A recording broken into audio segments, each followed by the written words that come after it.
Era uma vez um homem que ninguém sabia de onde vinha, mas que todos sentiam quando estava por perto. Seu nome era sussurrado nas encruzilhadas, nas feiras movimentadas, nos becos escuros e até nos salões luxuosos dos grandes senhores, mas ninguém ousava chamá-lo diretamente, pois sabiam que aquele que pronunciasse seu nome sem respeito teria que lidar com consequências que nem sempre estavam preparados para enfrentar. Marabô não era apenas um homem, era um enigma ambulante. Seu olhar era profundo como a noite sem lua, e quem cruzava seu caminho sentia um peso que não pertencia apenas a este mundo.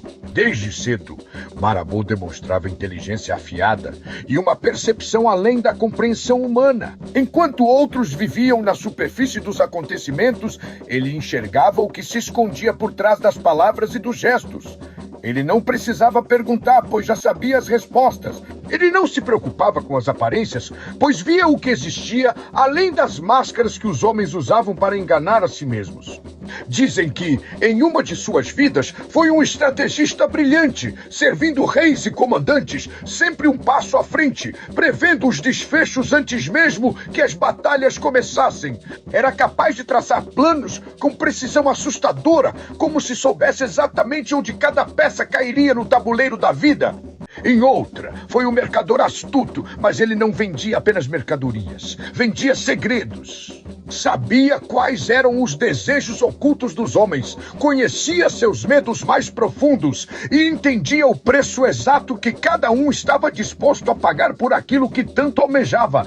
Mas Marabô não era apenas um negociador ou um estrategista. Ele era um guardião do conhecimento. Ele sabia que o poder sem controle era destrutivo e que a ambição desenfreada poderia levar um homem à ruína. Por isso, ele testava aqueles que vinham até ele em busca de favores. Se alguém procurava um atalho para o sucesso, ele mostrava o preço real a ser pago. Se alguém buscava riqueza sem esforço, ele demonstrava que fortuna sem merecimento se desfaz tão rápido quanto se forma.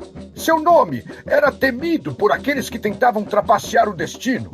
Os enganadores e os fracos tremiam ao ouvi-lo, pois sabiam que diante dele não existiam mentiras que pudessem sobreviver. Mas para aqueles que compreendiam sua verdadeira essência, Exu Marabô não era um adversário, mas sim um mestre. Ele ensinava com dureza, mas também com justiça. Ele mostrava os caminhos, mas jamais carregava ninguém nos ombros. Quem quisesse seguir adiante teria que andar com as próprias pernas. Quando deixou o mundo da carne, sua jornada não terminou. Ele atravessou os véus do invisível e continuou seu caminho, tornando-se algo maior do que uma história contada ao redor das fogueiras. Ele se tornou um Exu. Na Umbanda, Exu Marabô é um guia sábio, rápido e direto. Ele não perde tempo com ilusões e não se deixa enganar por palavras vazias. Ele abre portas para aqueles que são merecedores, mas tranca os caminhos para aqueles que desejam enganar a si mesmos e aos outros. Dizem que sua presença é como um fogo invisível, queimando as ilusões e fortalecendo aqueles que aceitam sua verdade. Ele não tolera desculpas, não aceita fraqueza e não concede nada sem motivo. Quem se aproxima dele com respeito e sinceridade encontra um aliado poderoso, um protetor e um mestre. Quem tenta desafiá-lo com falsidade descobre rapidamente que os atalhos não levam a lugar algum. Exu Marabô é o guardião das encruzilhadas ocultas, aquele que vê o que os outros não enxergam. Para alguns, ele é um mistério insondável, um segredo que jamais será completamente revelado. Para outros, é um guia fiel, aquele que ensina as lições mais valiosas da vida. Mas para todos, ele é a prova de que ninguém cruza as encruzilhadas do destino sem antes enfrentar as próprias escolhas. Pois diante dele, não há máscaras, não há enganos, não há mentiras. Apenas a verdade nua e crua, esperando para ser encarada.